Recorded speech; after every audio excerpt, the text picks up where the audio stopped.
بسم اللہ الرحمن الرحیم۔ السلام علیکم ورحمۃ اللہ وبرکاتہ۔ انسان زندگی میں نہ چاہتے ہوئے بھی نیکیوں کو انجام دیتا ہے اور بعض اوقات برائیاں بھی اس سے انجام پاتی ہے، لیکن وہ نیکی جو انسان انجام دیتا ہے بعض اوقات اس کی نیکی عبادت کی شکل میں انجام پاتی ہے، بعض اوقات دوسرے انسانوں کے ساتھ نیک برتاؤ کر کے وہ نیکی کو انجام دیتا ہے، لیکن نیکی کا انجام دینے کے بعد اس نیکی کو محفوظ رکھنے والے افراد بہت ہی کم ہوتے ہیں۔ ہم نے بہت سارے افراد کو معاشرے میں دیکھا ہے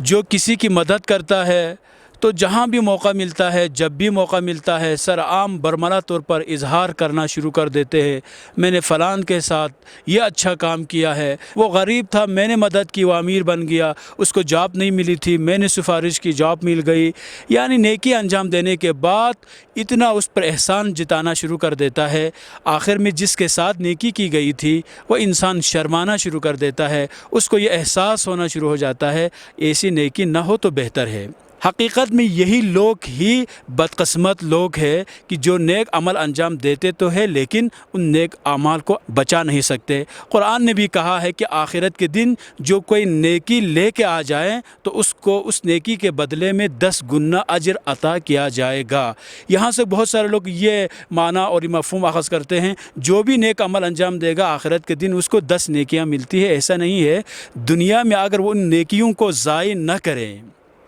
ان کو بچا کر رکھیں تو آخرت کے دن اس کو یہ ساری نیکیاں کام آتی ہے۔ اسی طرح سے برائی بھی انسان سے انجام پاتی ہے، کیونکہ انسان معصوم نہیں ہے، غلطیاں اس سے انجام پاتی ہے۔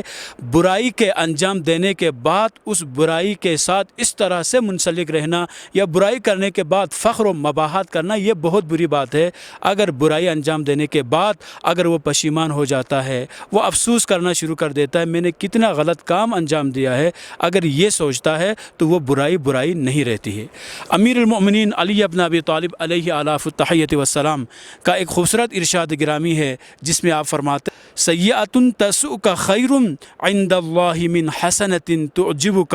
امیر المؤمنین ارشاد فرماتے ہیں وہ غلطی جو تمہیں پشیمان کرے اللہ کے ہاں اس اچھائی سے بہتر ہے جو تمہیں مغرور کر دے۔ یہاں سے انسانیت سمجھ میں آتی ہے، یہاں سے ہیومینٹی سمجھ میں آتی ہے، یہاں سے اسلام سمجھ میں آتا ہے۔ اسلام یہ کبھی بھی کسی کو الاؤ نہیں کرتا کہ وہ تھوڑی سی نیکی کرے، کسی پر احسان کرنے کے بعد سرعام برملا طور پر یہ کہنا شروع کرے میں نے نیکی کی تھی اور اس نے اس نیکی کا صلہ مجھے اچھا نہیں دیا۔ قرآن کہتا ہے کوئی آپ سے کسی چیز کا تقاضا کرے لیکن اگر آپ اس چیز کو نہ دے، اس انکار کو بہتر انداز میں اگر آپ کہتے ہیں سوری میرے پاس یہ چیز موجود نہیں ہے، یہ سوری کہنا اس 10 لاکھ روپے سے بہتر ہے، اس 10 کروڑ روپے سے بہتر ہے جس کو دینے کے بعد آپ اس پر احسان جتانا شروع کر دیتے ہیں۔ اس لیے کہ اللہ تعالیٰ کے نزدیک انسان تمام مخلوقات میں سے سب سے خوبصورت ترین مخلوق اور سب سے زیادہ بافضیلت مخلوق ہے۔ اللہ کبھی اس بات کو پسند نہیں کرتا کہ آپ کسی انسان کو صرف مالی مدد کرنے کے بعد یا کسی اور جہاد میں اس کی مدد کرنے کے بعد اس کی انسلٹیشن شروع کرے، اس کی توہین شروع کرے، اس کی انسانیت کو آپ داؤ پہ لگائے۔ اسلام کبھی بھی اجازت نہیں دیتا۔ اگر آپ واقعی مسلمان بننا چاہتے ہیں، اب حقیقت میں نبی اکرم صلی اللہ علیہ وآلہ وسلم کی ٹیچنگز پر عمل کرنا چاہتے ہیں تو نیکی کرے، نیکی کرنے کے بعد اس نیکی کو چھپائیں، اس لیے کہ آپ نیکی کرتے وقت یہ ذہن میں رکھیں کہ اس نیکی کا صلہ میں نے خدا سے لینا ہے، لیکن اگر کبھی غلطی اگر آپ سے انجام پاتی ہے تو آپ اس غلطی کے بعد احساس ندامت کرنا شروع کریں۔ کسی کا مال کھایا ہے تو اس کو ری پے کرے، اگر کسی کی توہین کی ہے تو اس سے معذرت خواہی کرے، اگر حقوق اللہ میں کہیں پر کوئی کمی کی ہے تو آپ اللہ تعالیٰ کے ان حقوق کو ادا کرے۔ یہی زندگی ہے، یہی دین ہے اور دین ہمیں یہی میسج دیتا ہے۔ والسلام علیکم ورحمۃ اللہ وبرکاتہ۔